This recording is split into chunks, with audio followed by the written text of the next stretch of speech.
This is the fifth podcast in my series on local disputes in Yorkists, Lancastrians and Henry VII, paper 3, and this is part of breadth 1, the final part of breadth 1 actually.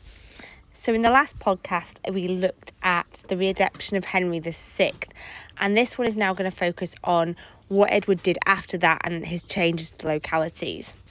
So we already know that Edward's second reign was much more peaceful, mostly due to the fact that most Lancastrians were now dead, and therefore there wasn't really anyone left to oppose Edward. When Henry VI himself died, there was literally no Lancastrian heirs in the country whatsoever. But also Edward's experience and the lack of big nobles like Warwick's influence making things worse calmed England dramatically. Edward also decided to increase more control in the areas of England that he felt he was lacking there. His key development was the creation of something called regional councils. Now these were additional to the great and continual councils that already existed, and the most important was the Council of the North.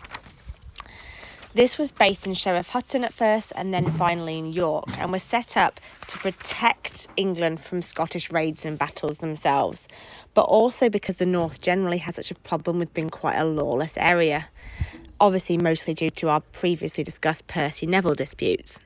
Edward decided that it could not be controlled from London because it was just too far away. So this council's job was to provide speedy justice. Edward therefore made his brother Richard, Duke of Gloucester, the most powerful member of this council, and he was incredibly respected in the north because of this. To help this, Edward allowed Richard to marry Anne Neville in 1472. This was Richard's reward for loyalty to his brother, but also to bring this area under Yorkist control, as it gave with it Warwick's vast estates in the north.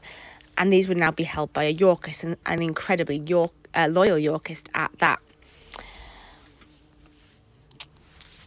Also, in terms of Wales, strong loyal leadership was needed, as Wales had continued being a problem for all kings in England as well. In theory, Wales owed allegiance to England and had since 1301, and was generally governed by the king's eldest son, the Prince of Wales. Prince Edward therefore was made Earl of Chester and Prince of Wales in 1471, and a council dominated predictably by Woodvilles would rule for the prince while he was still young.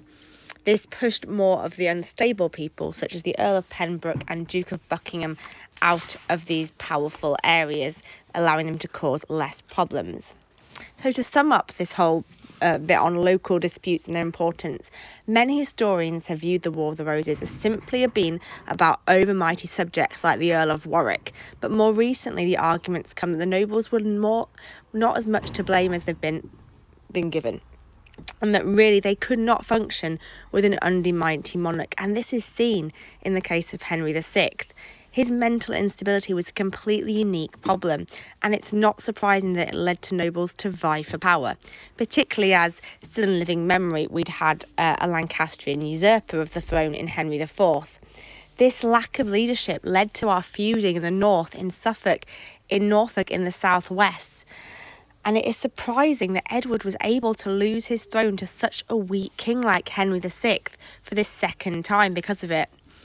The situation, however, was short-lived, and Edward's second reign was much more secure, but probably just because of the lack of Lancastrian heirs. But Edward did still learn something from his problems.